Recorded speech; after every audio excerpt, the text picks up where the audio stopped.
Zaman baheula di Jawa Barat aya hiji kerajaan anu kacida tentrem jeung makmur. Ngaran kerajaanna teh Kutatanggehan. Ngaran rajana Prabu Suwartalaya jeung pamajikanna nyaeta Ratu Purbamana. Tapi kulawarga karajaan teu gaduh murang kalih. Panasehat raja naroskeun yen raja sareng ratu kedah ngadopsi anak.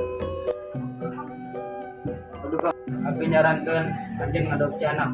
Kandung lebih ade daripada anak angkat. Tapi Paduka, Anak kandung lebih ade daripada anak angkat. Gak cari pemajikan pasti aya waktuna. Nya atuh abdi mah hada sedih. Abdi barata pas sayang. Allah sayang. Dumasar kana kahayang eta hiji poe Prabu Suwartalaya rek indit ngadoakeun anak.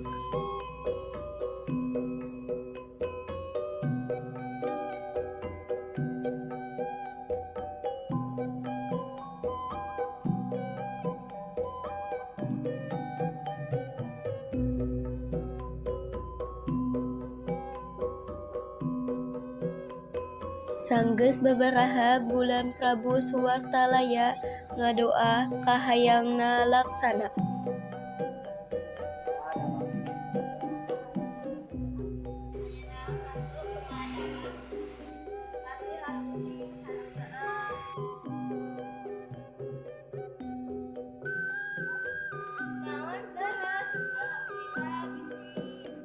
Sanggeus 8 bulan sang ratu reunah.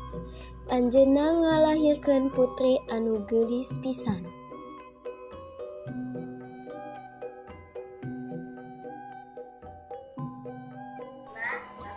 Hayang sudah, tapi urang geus loba kuda di tenggalan. Hah? Hayang, papelit. Duh Gusti, kunaon kitu? Hah? Kitu ya. Dina ulang tahunna anu ke-17, raja nyandak sababaraha emas tuluy ngutus abdi-abdina kahiji kumasan pikeun nyieun kalung.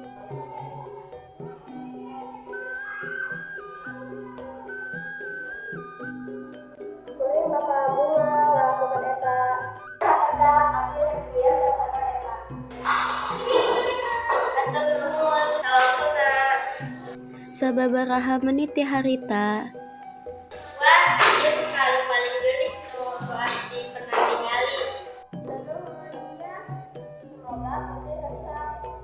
isukna ulang tahun Putri Sumping Raja Prabu Suwartalaya nyandak eta kalung anu kacida endahna sarta dibikeun ka putrina.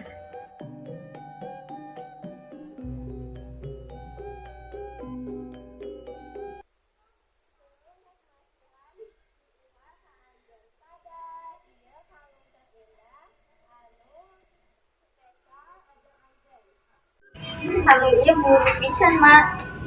Kan anjeun nyalan geus kitu. Tapi kalung eta, Mak. Sang Prabu jeung Ratu teu nyangka putrina bakal kalakuanana kuring di hadapeun jalma rea. Tapi jalma-jalma oge ceurik ningalina. Ujug-ujug muncul sumber cai tina kalung putri ngalelepkeun Kutatanggehan jadi danau warna-warni atawa telaga warna.